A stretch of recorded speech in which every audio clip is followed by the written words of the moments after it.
వేడెక్కిపోతున్నాయి. Fresh. ఇప్పుడు oil వేస్తున్నారు.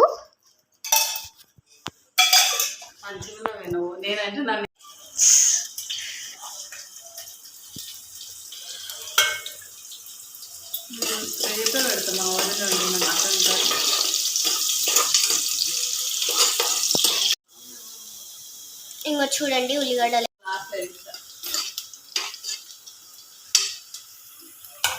తగినంత పసుపు వేసి కలుపుకోవాలి.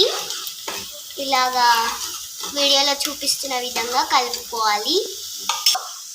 ఫ్రెష్గా తెచ్చిన మటన్ వేసేసుకోవాలి.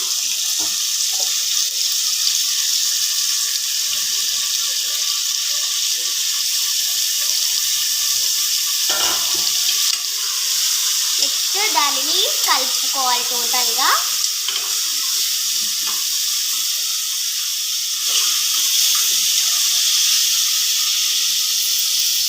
ఇంట్లో వేసుకోవాలి, సాల్ట్ వేసుకోవాలి. నెక్స్ట్ కలుపుకోవాలి. తర్వాత మటన్లో ఉన్న వాటర్ అన్ని ఇంకడానికి మూత పెడతారు.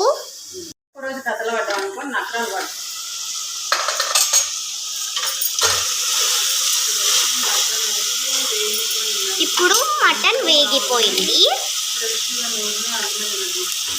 ఇప్పుడు దీంట్లో తగినంత అల్లం వెల్లిగడ్డ వేసుకోవాలి. నెక్స్ట్ టోటల్గా మిక్స్ చేసుకోవాలి. ఇవి రెండు మిక్స్ చేయాలి.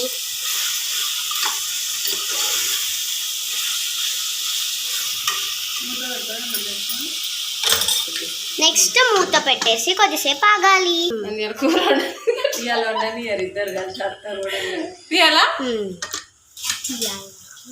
చూడండి మళ్ళీ ఒకసారి కలుపుకోవాలి. అంతా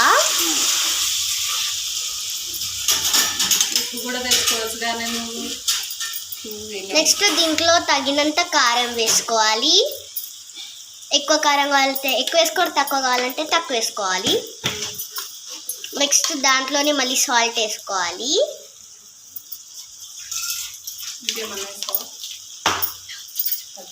నెక్స్ట్ కలుపుకోవాలి, టోటల్గా కలుపుకోవాలి.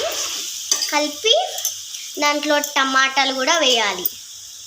టేస్ట్ కోసం టమాటాలు కూడా వేస్తారు. నెక్స్ట్ అంత బాగా కలుపుకోవాలి.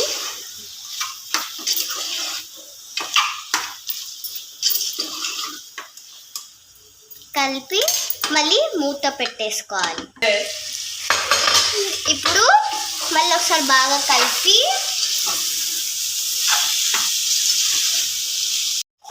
చూసారా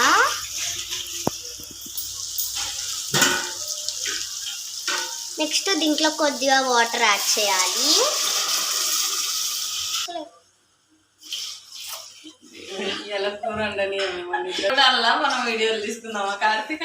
నెక్స్ట్ దీన్ని బాగా కలిపేసి కొద్దిసేపు మూత పెట్టేయాలి. మళ్ళీ దీంట్లో ధనియాల పొడి వేసుకోవాలి. నెక్స్ట్ గరం మసాలా వేసి బాగా కలుపుకోవాలి.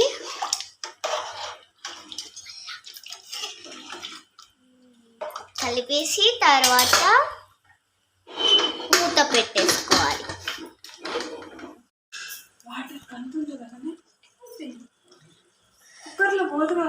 ఎందుకు కూర ఉడుకుతుంటే కుక్కర్లో మటన్ ఉడికిపోతుంది. వాటర్ కుక్కర్ ఉడుకు మటన్ ఉడకాలంటే నేను అదే అనుకున్నా. నీళ్ళు లేవద్దు, నాకైతే కుక్కర్లో మస్తు నీళ్ళు ఏముండదు, మంచిగా అవుతుంది. ఆడికాడికి రేపు వీడియో పెడతాము. కోడలు వండిన కూర మటన్ వండింది మా కోసం అన్నాడు.